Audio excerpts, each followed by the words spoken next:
చెల్లె ఇంత ఎండలో కూడా గట్ల పనికి పోతే ఎట్లనే డాక్టర్ చూసినావా మస్తు నీరసంగా ఉన్నావని చెప్పిండు. ఇప్పటి నుంచి అన్న మంచిగా తినుకుంటా గోళీలు వేసుకుంటా పని చేసుకోయే, లేకపోతే గ్లూకోజ్ లెక్కియాలని చెప్పిండు. మరి ఏం చెప్తావో ఏమో. ఏం చేయాలక్క? చేసుకోకపోతే వెళ్తుందా అని? ఎల్లది నిజమేనే, కానీ కొంచెం చూసుకొని చేసుకోవాలి కదనే. కాలు చేతిలో పిల్లుండే ఏమన్నా అయితే ఎట్లుంటా చెప్పు. ఎండ దెబ్బ కొడితే బతుకుతావా అని పోరి.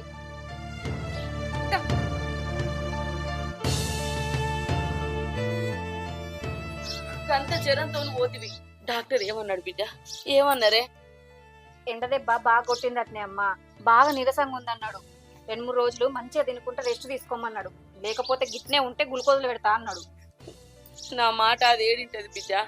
బిడ్డకు ఫీజు పైసలు కట్టేది ఉన్నది, ఇంట్లోకి సామానికి ఇచ్చేది ఉన్నది, అటు కట్టేటి ఇటు కట్టేటి ఉన్నాయి అనుకుంటా ఒక్కతే గొడ్డోల కట్టం చేయబట్టే నేను పోదామంటే నాకు మోకాల నొప్పులాయే, నాకు సాధన అయితే లేకపాయే. ఇద్దరు చేసే పని ఒక్కటి చేస్తే ఎట్లుంటది? నా మాట ఇంట మంచిగా ఉండు.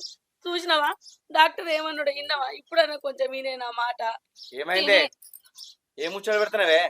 వచ్చిన పని ఏమైనా చేసేది ఉందా? ఇట్లా తిరుగుడు. అరే ఎందుకు అట్లా మాట్లాడుతున్నావు? దానికి జ్వరం వచ్చిందని డాక్టర్లోకి పోయి వచ్చినావు, అదే ముచ్చట అడుగుతుందమ్మా. ఏం పని ఏం అడుగుడు? అడుగులేదు ఏం లేదు, సపరేకుండు. దేనికి అడుగులేదే? అడుగుడే.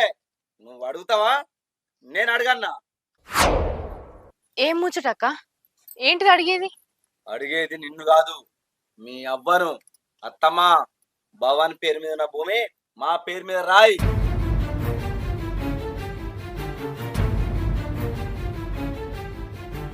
ఆమె నీతోనే ఉంటుంది కదా, మంచిగా చూసుకుంటున్నావు కదా. ఆమె పేరు మీద భూమి ఎందుకు? మా పేరు మీద రాయి. ఆ భూమిని మంచిగా చూసుకుంటాం మేము, నిన్ను కూడా మంచిగా చూసుకుంటాం.